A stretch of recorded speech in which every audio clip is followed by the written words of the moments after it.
Guys, welcome to the final episode, and great job, guys.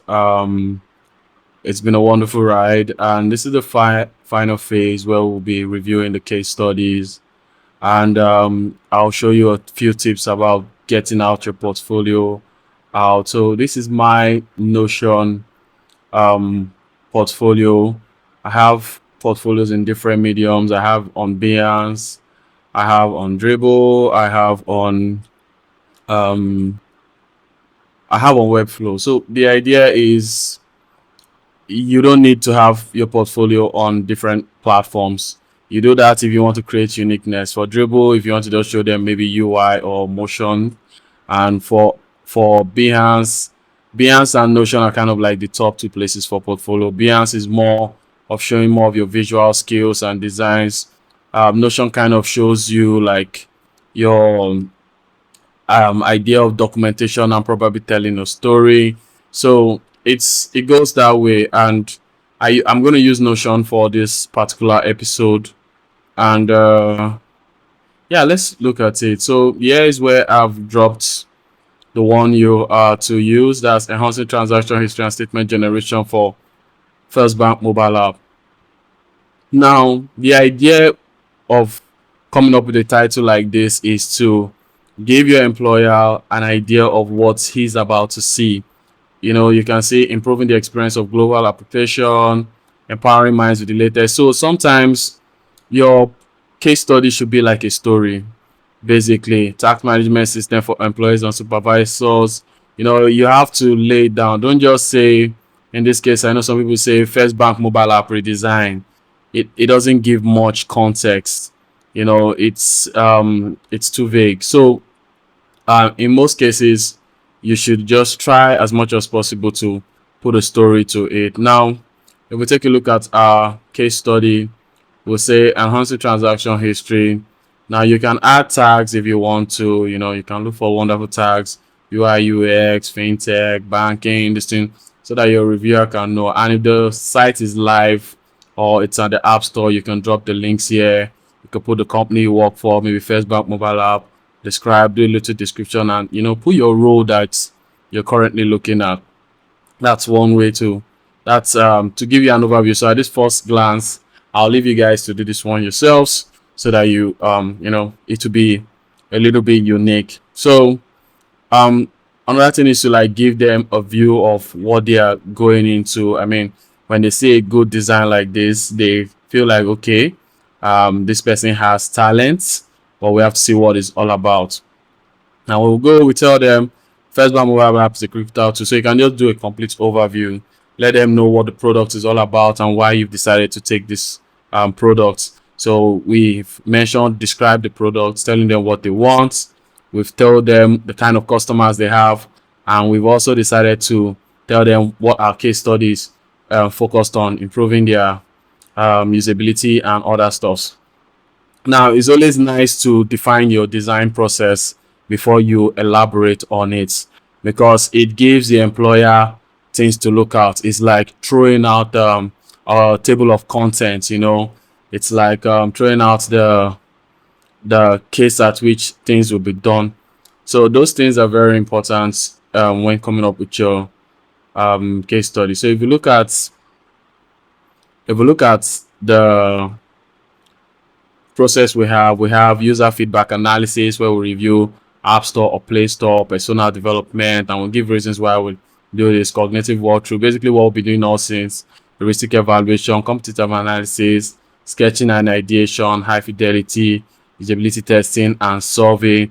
Then we tell them why we did this approach. To is data driven, is user focused, align with the best practice to make an intuitive and seamless banking experience. Sometimes if you're having issues coming up with content, to thank God for AI, let AI be the guide. Just tell AI the kind of content you're trying to put out there. Now, discovering the problem, listening to users. So we explained them to try and understand the users.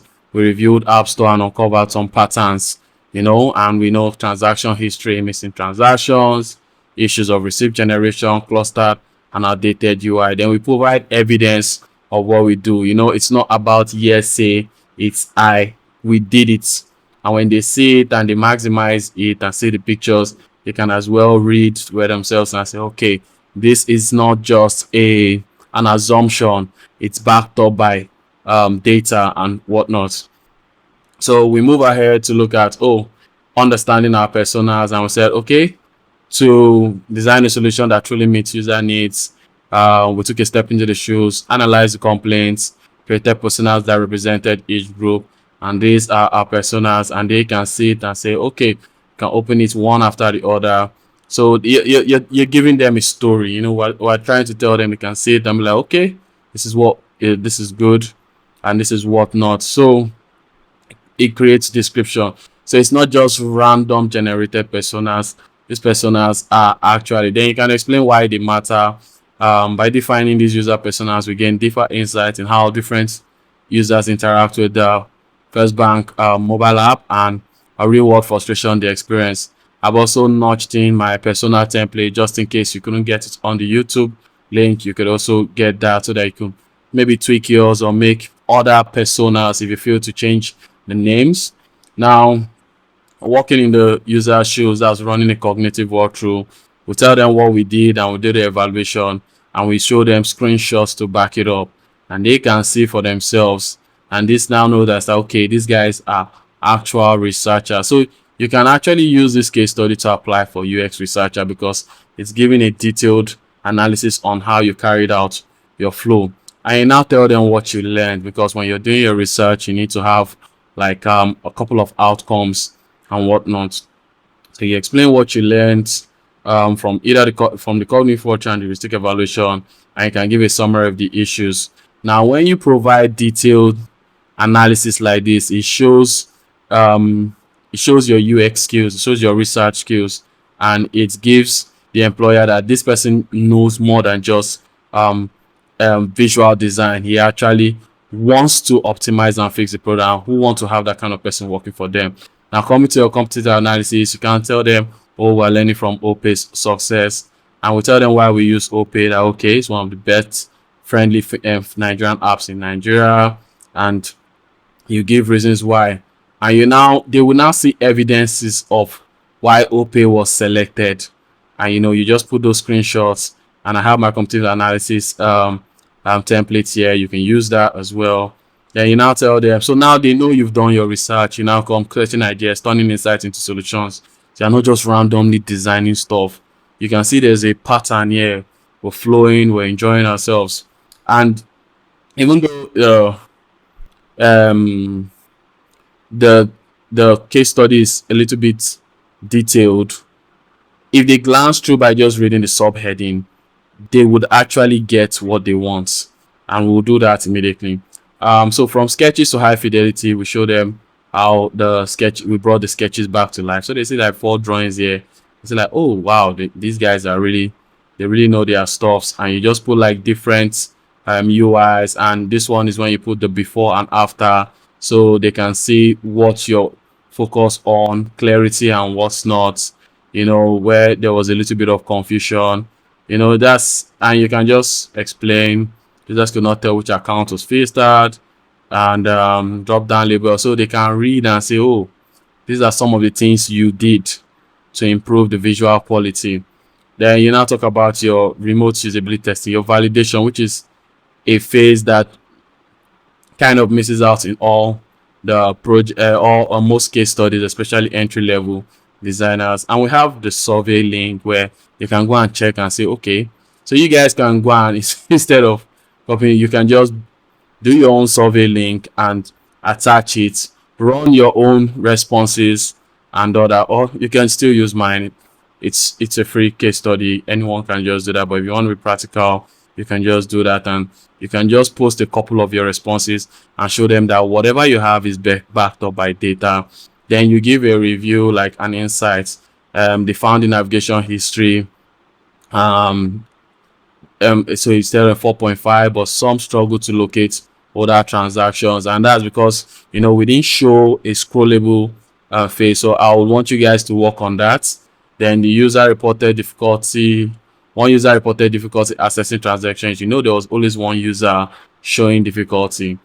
and the average satisfaction rate is 8.2 over 10. Now, if you submit this to your stakeholders, they will be more impressed. They might ask for improvement, or they will always ask for improvements, but you've improved what was below average. So you now say, okay, these are key improvements. Now, in your case study, recruiters don't just want to see your success, they want to see your drawbacks. So you just say, okay, we need to make past transaction more accessible, better filters. We need to improve discovery of the statement generation. We need to introduce quick transaction details, which was a couple of people say, oh, I need to see more. So they like to see that, okay, you don't just feel satisfied, because when you work for these companies, you'll be working continuously in circles trying to improve their products. Now, you just put a sweet conclusion. How the revamp of the FirstBank mobile transaction history and statement generation was guided by real user pain points, heuristic evaluation, competitive analysis, user struggle with inconsistent UI elements, poor discovery of key features, and difficulty accessing past transaction. Through a structured design process from cognitive walkthrough and usability tests to high fidelity, we address these challenges by improving navigation, visual clarity, and accessibility. The revamped design ensures a seamless transaction history experience, intuitive statement generation, and a refined UI. This transformation not only enhances efficiency and user satisfaction, but also aligns the app with modern financial UX standards, making bank more accessible and frustration free. I don't see how you guys will have this sort of case study and a serious company will let you down. I don't see how it's happening. It's either they went for senior levels, a more senior level, but if they're looking for people that are just entering the industry and they go after this, they see it's game over. Now, I have another template that shows you how you can do your templates. Always make sure you have a title, the company you work for, roles and responsibilities. List out your project statement. It could be your goals, your objective, your constraint or limitation. It could be one, it could be all. It's not always every time you might need personas, not all projects. Projects like this are very important, but in case you are building like organizational projects, it's more beyond personas. It's more about the roles that you're building for. So you put your design process, which we just highlighted, and you explain them. So we highlighted design process, we explain them, use images in case you want to use videos, it's fine. Final design solution, your result and key takeaways. With all this, your portfolio will be seamless. Now, like I said, you can always go on Behance to create wonderful case studies, and you can always come here if you have a profile, share your work, build a case study, and you have things to use. You can add an image, add a text, photo grid. You just play around with these things in building your case study. So if you want to start, I think you have to start with a title and you have to make it big. So I'm not usually familiar with Behance. Time I used it, I just uploaded pictures. I like Notion. So if you come to Notion and you look for templates, if you have an account, just go straight to templates, which is around here. And there are lots of Notion templates, but as a designer, you're trying to create a portfolio and add case study. So if you have portfolio and you search for it, it's going to provide some result, and yeah, it has a design portfolio just waiting for you. So you just click it and it shows you the portfolio. You could okay, normally they will ask you to preview, but I've already previewed, so they will say leave a review. So I added it before, so I removed it, but for this thing we can just add again, and you can see the ratings of the case of this template is actually very nice. This is what I currently use on my page, and it's come a long way. So I like Notion for its ability to document. I use it a lot for even my personal projects and stuffs like that. So you could always do that and have a simple. I've seen people, and if you feel, oh, Notion cannot get you, I've seen people use Notion to get high paying jobs. It doesn't matter. So now we can just add this again, maybe add it to someone Notion's HQ. Templates has been added, and obviously you just check your more if you can't find it.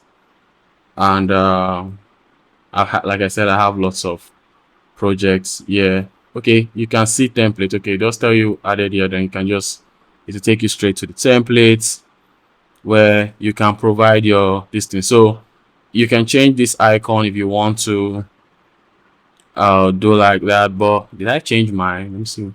I left mine the same way. Well, and you can just put your name, Sammy, portfolio. They've given you some things to add. You can edit it, add more context to it, and they have some projects they've already put in depth and stuff like that. So you can just hit on the projects, just go inside. You can now have website redesign and other stuffs like that. So you can start adding other properties if you want. Add your tags, add your rows, edit the topic, change this image. So this is the image I will show at the front. So you change this image to the one we have on our portfolio. Then you start putting everything, title, case study.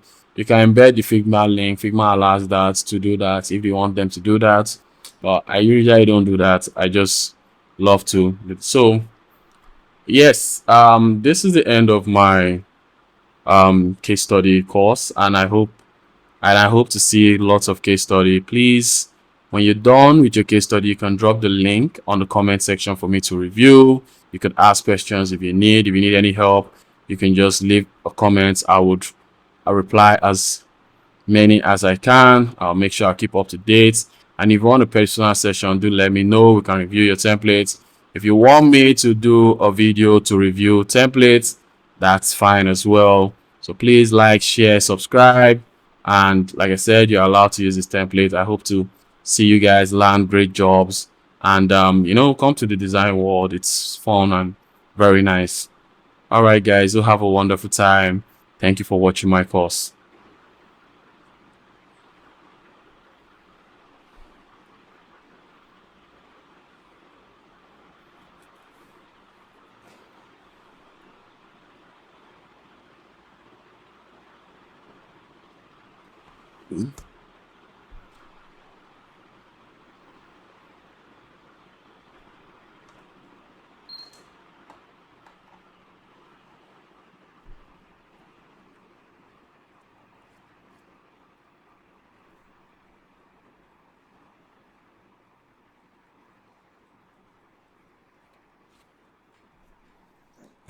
Might take 3 minutes if we need